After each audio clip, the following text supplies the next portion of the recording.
Assalamualaikum warahmatullahi wabarakatuh. Perkenalkan, saya Fana Dude dengan NIM 4134230002. Perkenalkan, nama saya Puput Nurchayani Useng dengan NIM 4134230027. Perkenalkan, nama saya Siti Nurlela Madina dengan NIM 4134230048. Dengan adanya perkembangan teknologi, perkembangan statistika telah mengalami kemajuan yang pesat, dimulai dari perhitungan secara manual hingga penerapan statistika dalam big data dan kecerdasan buatan. Lalu, apakah statistika hanya diterapkan dalam dua bidang tersebut? Tentu tidak. Statistika juga dibutuhkan dalam berbagai bidang. Untuk itu, kami dari kelompok 1 kelas Statistika C akan membahas tentang sejarah aplikasi statistika. Untuk itu, langsung saja pada poin pertama. Pada masa awal, statistika digunakan untuk pendataan yang dibutuhkan oleh pemerintah ataupun negara. Data-data tersebut seperti data sensus penduduk dan data ekonomi. Pemerintah mengumpulkan dan juga mengelola data tersebut untuk sebagai dasar pengambilan keputusan mereka. Sementara pada masa ini, statistika tidak hanya digunakan untuk pendataan, tetapi juga untuk menghitung hal-hal sederhana seperti rata-rata, frekuensi populasi, dan persentase. Selain itu, munculnya teori peluang yang dikembangkan oleh matematikawan seperti Blaise Pascal dan Pierre de Fermat. Teori peluang mulai memainkan peran penting dalam statistika. Teori peluang menjadi landasan bagi perkembangan statistika lebih lanjut. Meskipun pada saat itu statistika masih sangat terbatas dan lebih terkait pada pengumpulan data daripada perkembangan analisisnya. Masuk pada abad ke-19 dan awal abad ke-20, statistika berkembang menjadi disiplin ilmu yang lebih terstruktur dengan memperkenalkannya teknik inferensial yang lebih canggih.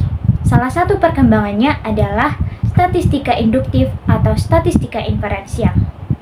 Statistika induktif adalah statistika yang memungkinkan para peneliti menganalisis data sampel kecil dan membuat atau mengambil keputusan yang mewakili seluruh populasi yang berukuran besar. Kemunculan statistika induktif juga didukung oleh kemunculan karya-karya dari Carlson, Francis Galton, Ronald E. Visser, dan kerjasama antara Jerzy Neyman dan Egon Pearson, di mana Carlson itu mengembangkan ataupun memperkenalkan korelasi yang digunakan untuk mengukur hubungan antara dua variabel. Sementara Francis Galton memperkenalkan metode regresi untuk memprediksi suatu variabel lain. Lalu adapun dari karya dari Ronald E. Visser yang memperkenalkan konsep desain eksperimen dan uji hipotesis.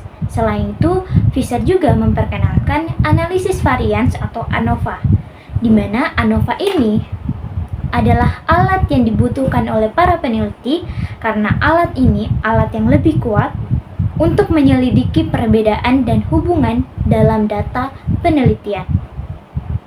Lalu, kerjasama Jerzy Neyman dan Egon Pearson yang mengembangkan teori uji hipotesis yang lebih terperinci, yang hingga sekarang digunakan sebagai standar dalam analisis statistika. Penerapan statistika selama masa itu meluas di berbagai bidang ilmu, seperti biologi, peternakan, dan kedokteran. Statistika pada masa itu juga membawa perubahan besar dalam cara peneliti memandang data dan mengambil keputusan berdasarkan data. Penggunaan komputer. Kemajuan besar berikutnya dalam aplikasi statistika datang dengan penemuan komputer pada pertengahan abad ke-20, khususnya pada 1950-an. Sebelum ada komputer, analisis statistika dilakukan secara manual yang membatasi kemampuan untuk menganalisis data dalam jumlah besar. Namun, dengan adanya komputer, ilmuwan dan peneliti dapat memproses data dalam skala yang jauh lebih besar dan dengan kecepatan yang lebih tinggi. Komputer membuka jalan bagi analisis statistika yang lebih kompleks dan canggih. Pada tahun 1990-an, perangkat lunak statistika pertama seperti SPSS dan SAS mulai dikembangkan. Ini memberikan peneliti akses ke alat analisis yang lebih canggih, mempercepat pengolahan data, dan memungkinkan analisis yang lebih mendalam. Alat-alat ini mulai digunakan di berbagai disiplin ilmu, termasuk ilmu sosial, psikologi, kedokteran, dan ekonomi, dan menjadi sangat penting dalam penelitian kuantitatif. Perkembangan metode non-parametrik dan multivariat. Tahun 1970-an, terjadi perkembangan besar dalam metode statistika non-parametrik dan analisis multivariat.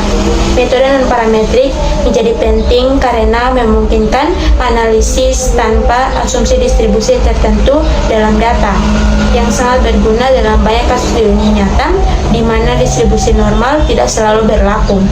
Beberapa metode non-parametrik yang mulai banyak digunakan pada saat itu termasuk uji Mann-Whitney, Kruskal-Wallis, dan uji Wilcoxon. Di samping itu, analisis multivariat juga mulai banyak digunakan.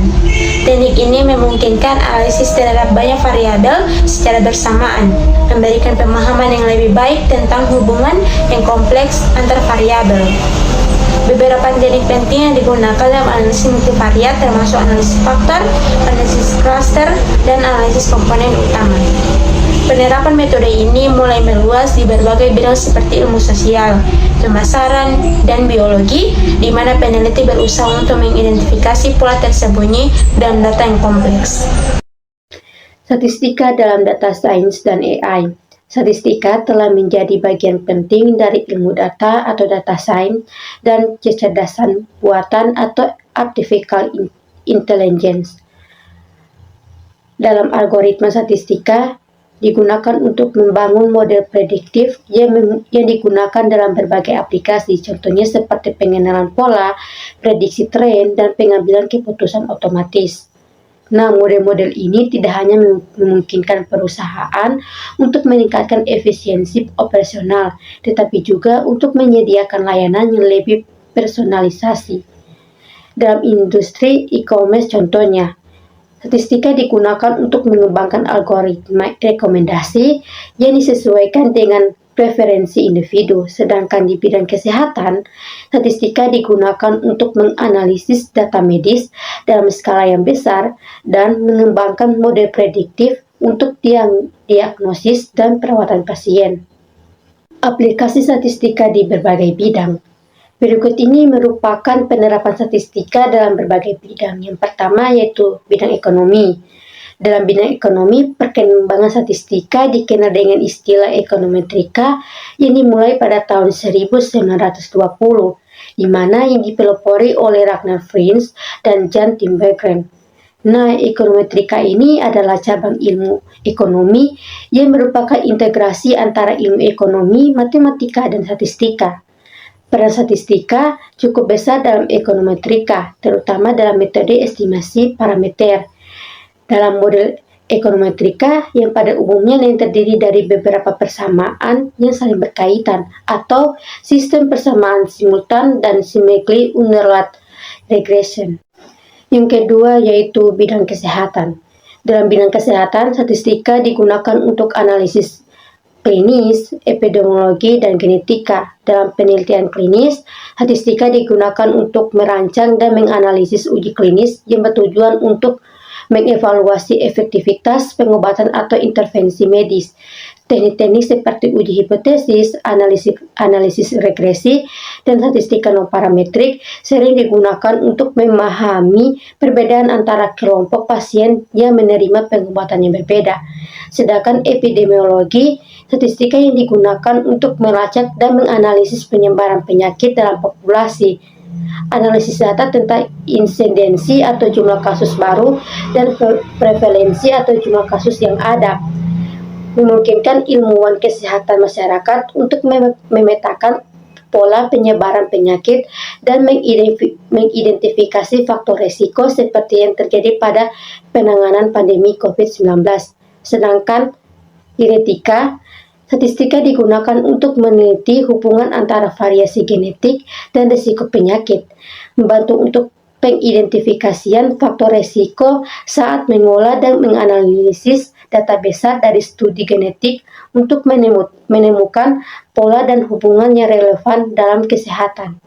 Yang ketiga yaitu bidang teknik dan manufaktur. Aplikasi statistika di bidang teknik dan manufaktur berfokus pada kontrol kualitas dan optimasi proses produksi. Yang pertama yaitu pengendalian kualitas atau quality control. Statistika digunakan dalam teknik pengendalian kualitas seperti Six Sigma yang bertujuan untuk mengurangi cacat produksi dan meningkatkan efisiensi. Metode seperti statistical process control atau SPC digunakan untuk memonitor variabilitas dalam proses produksi dan mendeteksi penyimpangan dari standar. Yang kedua yaitu reliabilitas produk. Statistika juga digunakan untuk mempelajari reliabilitas produk, yaitu berapa lama suatu produk dapat bertahan tanpa mengalami kegagalan. Analisis reliabilitas ini penting dalam industri elektronik, otomotif, dan kedirgantaraan untuk menjamin keamanan dan kinerja produk. Itu dia pembahasan terkait sejarah aplikasi statistika. Sekian dari kami. Wassalamualaikum warahmatullahi wabarakatuh.